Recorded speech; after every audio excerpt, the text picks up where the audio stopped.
Welcome back to Purple Collar Life. In today's video, I've got some amazing news. I am a firewood millionaire in the making. I woke up this morning, turned on my phone, and I was checking the Purple Collar Life Instagram page. If you're not following us on Instagram, check us out there. We post pictures that don't always make the videos.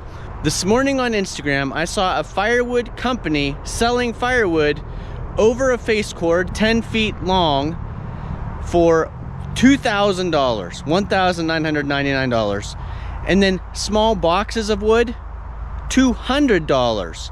So all this firewood I've been saving up, it's gonna make me a millionaire. And then if we pan the woods here, look at that. It's like I have invested in, this is oil and gas country. It's like I bought land that had oil rights and oil wells on them, and they're just producing money.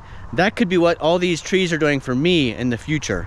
Let's talk a little bit more seriously about the firewood business after we start splitting some wood. So today I have some oak that we cut up in a previous video, and I brought the Splitfire 2265. So if you're wondering, why'd you bring the small splitter?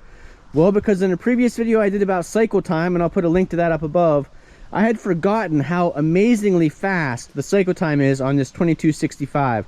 And I don't have anything that is that big that I'll be splitting through today. You can see most of it's pretty small.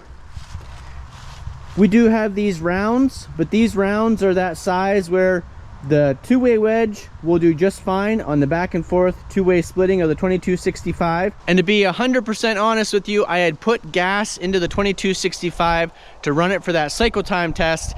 Today I'd like to run that gas out so that if this is sitting through the winter and we're using mostly the 3465, this isn't sitting with a tank full of gas. So we're running it for a couple reasons today, but most of all to run the gas out of it. And this thing just sips gas, so we might not even make it all the way through the tank with the splitting we're gonna do today. So this firewood stack is my 2024-2025 firewood stack. It's a mix of oak and mostly maple, very little cherry in this mix. But on that firewood advertisement I saw this morning, the most valuable firewood they sell is cherry, which is cha-ching for me because most of the woods here are cherry. I've got 1, 2, 3, 4, 5, 6. I've got probably 10 totes full of cherry.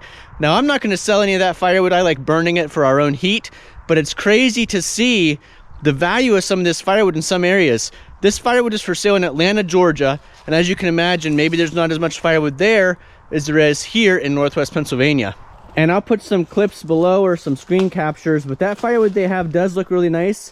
It's actually supported by Terry Bradshaw, or they paid him to do some advertising. So as a Pittsburgher here, Terry Bradshaw means something to us, and he does say that he likes that firewood that he gets from them. They have a white glove service, so they will not only bring it to your house, they will also stack it for you. They'll even start your fire for you if you don't know how to start a fire. You can buy it by the box, you can buy it by UPS FedEx freight size amounts, or you can buy it by straight up truck freight delivered to your house. Now the truck freight costs extra unless you get the ultimate package that includes freight and a dolly or a little hand truck that comes with all the firewood. That's the 2 foot deep, 4 feet high, 10 feet long sections of firewood for $2,000. That includes the shipping freight to wherever you are in the United States, I think, and that hand truck. So just imagine looking back through the woods here, not even thinking about taking down any trees. You can see I've got an abundance of stuff that's windblown, standing dead wood. I could be a millionaire in oil and gas country using firewood sales.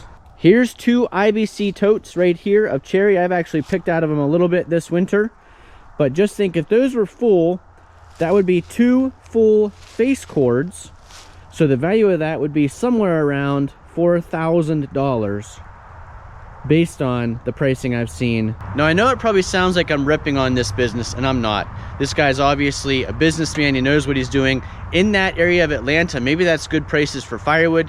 Maybe it's impossible to find firewood. Probably not everyone lives like us in 70 acres of forested Pennsylvania hardwoods land.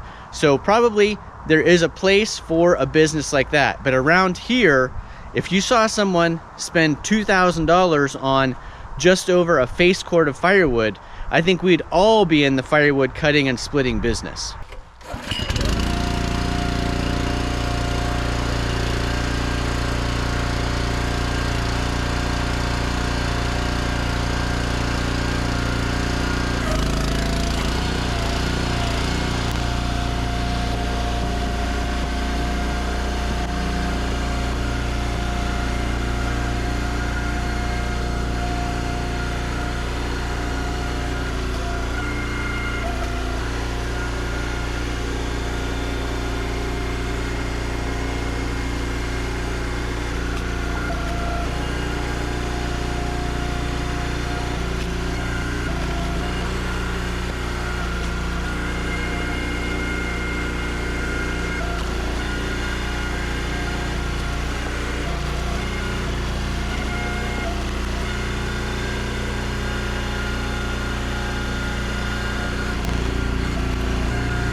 I did a video last winter about how burning the buck stove with firewood saves us about $3,000 in home heating bills in the winter. Maybe though, I'm thinking about it wrong. Maybe I'm burning through tens of thousands of dollars of firewood each winter rather than saving $3,000. No, I'm just kidding though. I know, you know, when you think about, so $2,000 for just over a face cord of firewood seems like a lot of money. Does come with that hand truck. But can you imagine shipping a face cord of firewood freight? Like the packaging it would take, the freight arrangements, like that seems like a crazy task for me, but evidently there are people that need it. The other interesting thing about this firewood they sell is that it is all kiln dried. So our firewood here has to season for a year or two because this is Pennsylvania hardwoods, has to get the right amount of airflow, has to get the right amount of temperature, has to get the right amount of sunshine to season that wood so that it's dry enough to burn with a low moisture content. They're using kiln-dried firewood. They're guaranteeing no bugs, no mess. So there are some advantages there, but still, when I think about it, $2,000 for just over a face cord. Whew.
Well, we added a good amount to our oak pile here, but we barely made a dent in the gas tank of the 2265. So that means you're gonna get to see the 2265 again in a future splitting video. I wanna use all that gas up before I set it off to the side and use mostly the 3465 throughout the rest of the winter.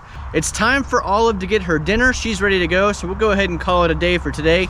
I still have some of the oak rounds to split, and I should have started my stack in the back of the pile. I started with the front row on the pallet. Now it's going to be difficult to get that wood stacked in the back. I have some trees, and there's not a great path to get back there, but we'll make it work. Thanks for watching this video. If you found it informative and entertaining, and if it inspired you to be a firewood millionaire, please give us a thumbs up down below. I was thinking, you know, around here there are still some family names, some last names you recognize from the Quaker State, Pennzoil, Standard Oil days long ago. And we refer to those families as having gas and oil money. Who knows, in the future, maybe someone will refer to us as having firewood money. It's cold enough out that Olive has your scarf on. She was out here today. It is spitting some snow. I don't know if you can see the tiny little snowballs in the air. But days like this is actually a time off day for me today. I took the day off to work on some firewood work. Nothing more fun to do in the start of a snowy day than to work on firewood. Look at that beautiful oak.